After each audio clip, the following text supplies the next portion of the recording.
In this guide, I'm going to show you how to fix a Fire Stick with no sound.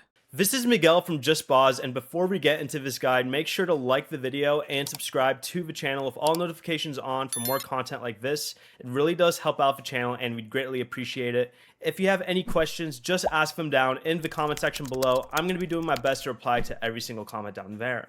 First, make sure your TV, soundbar, or receiver is not muted and turn the volume up.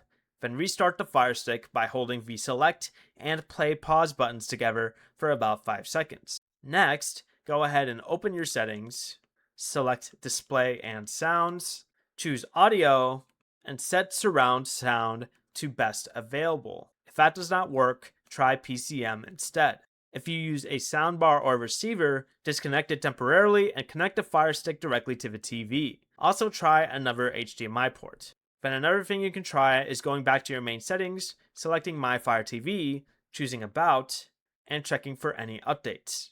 If only one app has no sound, you can force stop it by going to your applications and press force stop followed by clear cache. Before you leave, remember to like the video and subscribe to the channel with all notifications on for more content like this. It really does help out the channel and we'd greatly appreciate it. And if you did have any questions, just ask them down in the comment section below. I'm going to be doing my best to reply to every single comment down there. Peace.